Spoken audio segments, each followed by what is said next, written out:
Okay. Leviticus 26, reward for obedience. Do not make idols or set up an image or a sacred stone for yourselves, and do not place a carved stone in your land to bow down before it. I am the Lord your God. Observe my Sabbaths and have reverence for my sanctuary. I am the Lord. If you follow my decrees and you are careful to obey my commands, I will send you rain. I will send you rain in its season, and the ground will yield its crops and trees their fruit. Your threshing will continue until grape harvest, and the grape harvest will continue until planting, and you will eat all the food you want and live in the safety in your land. I will grant peace in the land, and you will not lie down, and no one will make you afraid. I will remove wild breast or beast. I will remove wild beasts from the land, and the sword will not pass through your country. You will pursue your enemies, and they will fall by the sword before you. 5 of you will chase 100, and 100 of you will chase 10,000, and your enemies will fall by the sword before you. I will look on you with a favor and make you fruitful and increase your numbers, and I will keep my covenant with you. You will still be eating last year's harvest when you will have to move it out to make room for the new. I will put my dwelling place among you, and I will not abhor you. I will walk among you and be your God, and you will be my people. I am the Lord your God who brought you out of Egypt so that you would no longer be slaves to the Egyptians. I broke the bars of your yoke and enabled you to walk with heads held high. Punishment for disobedience. But if you will not listen to me and carry out all these commands, and if you reject my decrees and my abhor my laws and fail to carry out all my commands, and so violate my covenant law, then I will do this to you. I will bring on you sudden terror, wasting diseases and fever that will destroy your sight and sap your strength. You will plant seed in vain, because your enemies will eat it. I will set my face against you so that you will be defeated by your enemies. Those who hate you will rule over you, and you will flee even when no one is pursuing you. If after all this you will not listen to me, I will punish you for your sins 7 times over. I will break down your stubborn pride and make the sky above you like iron and the ground beneath you like bronze. Your strength will be spent in vain, because your soil will not yield its crops, nor will the trees of your land yield their fruit. If you remain hostile towards me and refuse to listen to me, I will multiply your afflictions 7 times over, as your sins deserve. I will send wild animals against you, and they will rob you for your children, destroy your cattle, and make you few in numbers, that your road will be deserted. If in spite of these things you do not accept my correction, but continue to be hostile towards me, I myself will be hostile towards you and will afflict you for your sins 7 times over, and I will bring the sword on you to avenge the breaking of the covenant. And when you withdraw into your cities, I will send a plague among you, and you will be given into enemy hands. When I cut off your supply of bread, 10 women will be able to bake your bread in one oven, and they will dole out the bread by weight. You will eat, but you will not be satisfied. If in spite of this you still do not listen to me, but continue to be hostile towards me, then in my anger I will be hostile towards you, and I will myself will punish you for your sins even 7 times over. You will eat the flesh of your sons and the flesh of your daughters. I will destroy your high palace, cut down your incense altars, and pile your dead bodies of the lifeless forms of your idols, and I will abhor you. I will turn your cities into ruins and waste your sanctuaries, and I will take no delight in the pleasing aroma of your offerings. I myself will lay waste the land, so your enemies who live there will be appalled. I will scatter you among the nations and will draw out my sword and pursue you. Your land will be laid waste, and your cities will lie in ruins.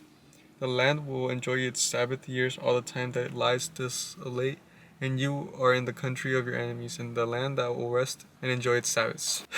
As for those who are left, I will make their hearts so fearful in the lands of their enemy that the sound of a wind blow leaf will put them to flight. They will run as though fleeing from the sword, and they will fall even though no one is pursuing them. They will stumble over one another as though fleeing from the sword, even though no one is pursuing them. So you will not be able to stand before your enemies. You will perish among the nations. The land of your enemies will devour you. Those of you who are left with waste away in the lands of their enemies because of their sins, also because of their ancestors' sins, they will waste away.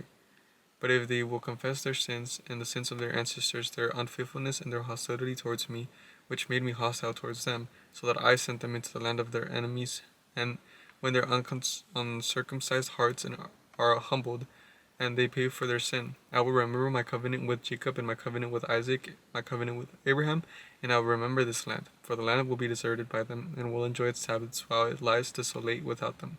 They will pay for their sins because they rejected my laws and abhorred my decrees. Yet in spite of this, when they are in the land of their enemies, I will not reject them or abhor them so as to destroy them completely, breaking my covenant with them. I am the Lord their God. For their sake I will remember the covenant with their ancestors, whom I brought out of Egypt in the sight of the nations. To their God I am the Lord. These are the decrees, the laws, and the regulations that the Lord established at Mount Sinai between himself and the Israelites through Moses, redeeming what is the Lord. All right.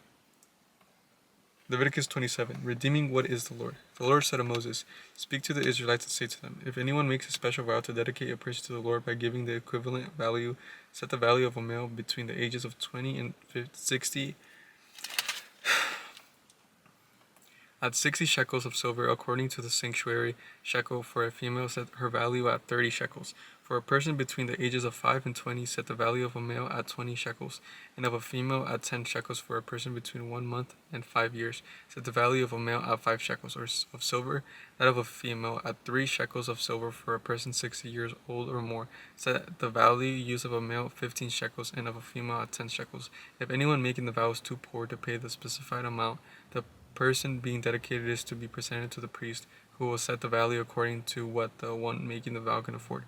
If what they vowed is an animal that is acceptable as an offering to the Lord, such as an animal given to the Lord becomes holy, they must not exchange it or substitute a good one for a bad one, or a bad one for a good one. If they should substitute one animal for another, both it and the substitute became holy. If what they vowed is a ceremonial unclean animal, one that is not acceptable as an offering to the Lord, the animal must be presented to the priest, who will judge its quality as good or bad. Whatever value the priest then sets, that is what it will be. If the owner wishes to redeem the animal, a fifth must be added to its value. If anyone dedicates their house as something holy to the Lord, the priest will judge its quality as good or bad. Whatever value the priest then sets, it will remain. If the one who dedicates their house wishes to redeem it, they must add a fifth to its value, and the house will again become theirs. If anyone dedicates to the Lord part of their family land, its value is to be set according to the amount of seed required for it, 50 shekels of silver to a homer of barley seed. If they dedicate a field during the year of Jubilee, the value that has been set remains. Alright, I was reading and it stopped recording because I didn't have any storage, so I'm just going to continue where I left off, but just know I was reading the whole time. And I never noticed that it stopped recording. But no one, however, may dedicate the firstborn of an animal, since the firstborn already belongs to the Lord. Whether an ox or a sheep, it is the Lord's. If one of the unclean animals, it may be bought back at its set value, adding a fifth of the value to it. If it is not redeemed, it is to be sold at its set value. But nothing that a person owns and devotes to the Lord, whether a human being or an animal or family land, may be sold or redeemed. Everything so devoted is most holy to the Lord. No person devoted to destruction may be ransomed. They are to be put to death. A tithe of everything from the land, whether grain from the soil or fruit from the trees, belongs to the Lord. It is holy to the Lord. Whoever redeem any of their tithe must add a fifth of the value to it, every tithe of the herd and flock. Every 10th animal that passes under the shepherd's rod will be holy to the Lord. No one may pick out the good from the bad or make any substitution. If anyone does make a substitution, both the animal and its substitute becomes holy and cannot be redeemed. These are the commands the Lord gave Moses at Mount Sinai for the Israelites. Alright, I'll catch you tomorrow.